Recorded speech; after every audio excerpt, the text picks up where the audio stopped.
Sour Milk Sea was a piece of music that started with a friend of mine. I'll just name him. He won't mind.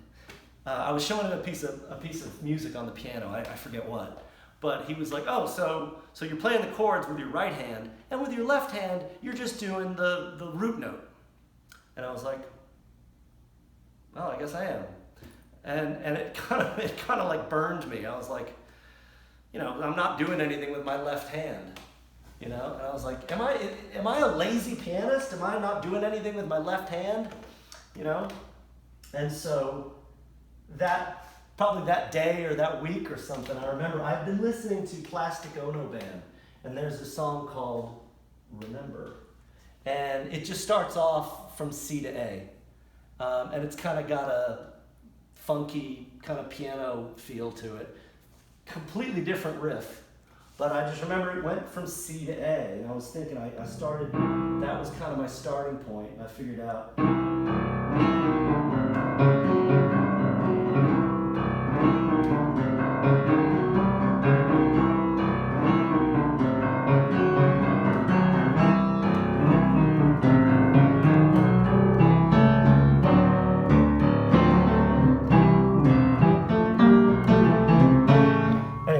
So it went into this whole complicated thing. The right hand is complicated and the left hand's complicated. And I was like, it was kind of an exercise for me to do something a little bit above my ability.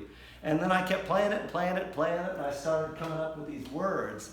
And okay, a little background. So at my house in Purdue, the Purdizzy house, there was a piano kind of like this one, but much older.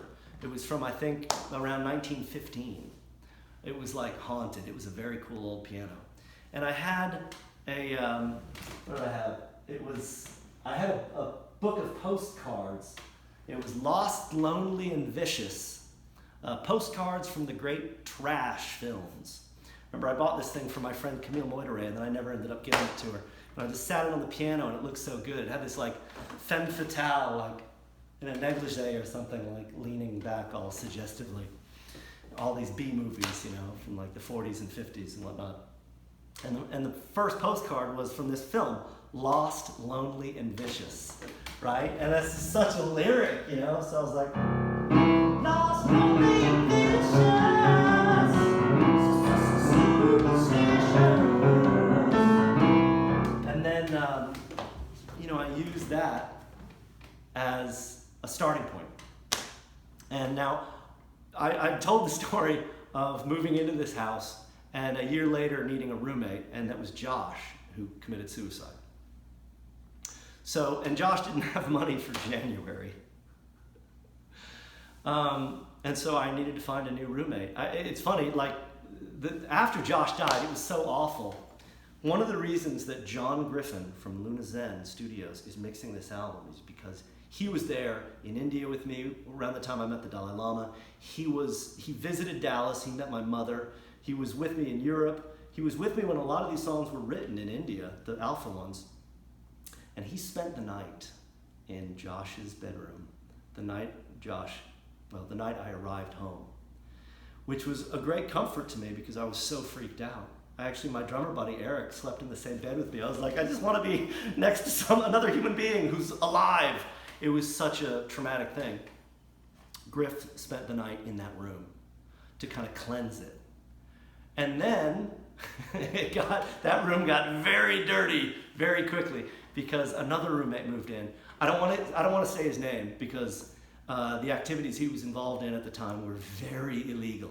Now he's alive and well. He's gone through rehab, and he is now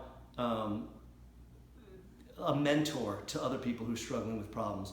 But when he moved in with me, he'd been an alcoholic. His father had died. He'd gone through some painful experiences. And when he first moved in with me, he was kind of like, drinking heavily, and maybe there'd be an 8-ball of cocaine on the weekend. Well, that cocaine snowballed into every substance you can think of.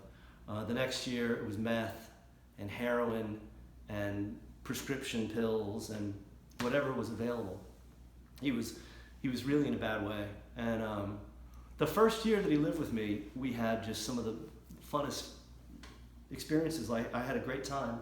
And then he just got darker and darker and withdrew from me anyway the last year. But we still had mutual friends over who were doing, having fun and doing bad things all hours of the day.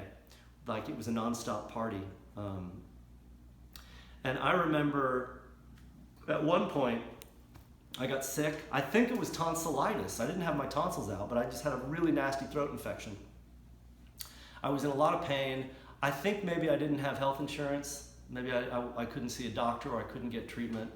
And I was just like trying to rest and recuperate and get well. And this party, this nonstop party, was just happening in the house because my roommate was, didn't want to do anything alone. You want to have party people with you.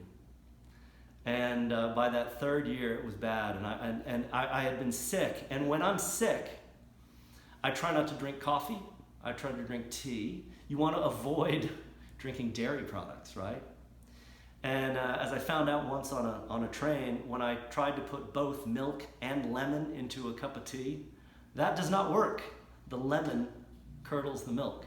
And I personally prefer Irish breakfast or English breakfast tea with milk, right? Not with lemon. But when you're sick, you have to have the lemon. You want the vitamin C, and this is where the title emerged. Now, I have to pay homage to George Harrison, who wrote this song called Sour Milk Sea, which was the inspiration for the title. He wrote Sour Milk Sea, S-E-A, and it's about a similar concept to the song, my version, which was when you're in a bad place. You're living in this, and I think to him, this material world or whatever that you want to get out of. You want to get back to something real, something right. So Sour Milk Sea was something to get out of, and I took that line. But for me, the sour milk was when you have a nice cup of tea with some milk in it, and then you squeeze a lemon in it to get vitamin C, and it destroys the tea, curdles the milk.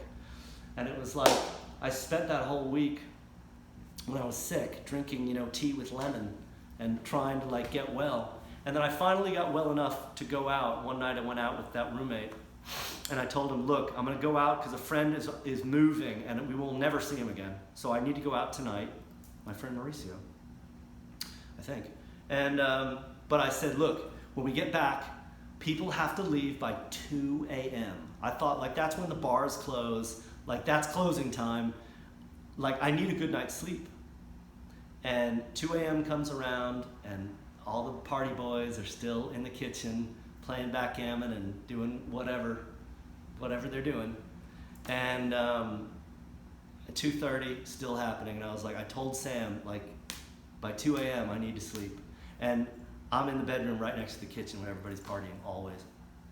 So 3 a.m., I come out, and I was like, get out of my house! And just yelled and made a, fuss. And everybody's terrified, I was frightening apparently.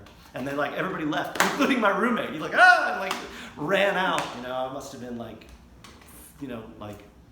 fire shooting out of my eyes. And I told him later, I was just I can't, put myself in the hospital because I can't sleep here. And my relationship with that person is great. He really is he's completely turned his life around. But the song Sour Milk Sea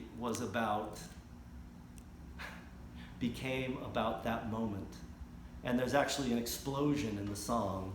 And, it's a metaphor for that moment when it's no, I'm not having this. This isn't good enough, I need to take charge of my life. And I if people are going to be a bad influence, that bad an influence on my health, I can't have it, And then I, friends of mine from that era, I'm still good friends with, and I'm we are gonna get out of this whole Sour Milk Sea. Anyway, I had that song, I had the two parts, the verse and the chorus forever. I just want to say, it took me going to Shanghai to finish it when I got to the bit.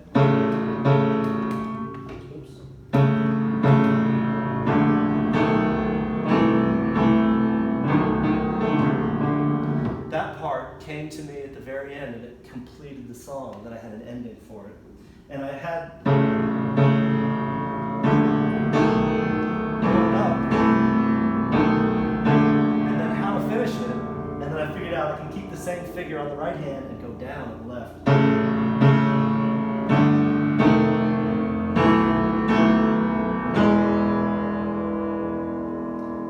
And that's how I got to the bridge.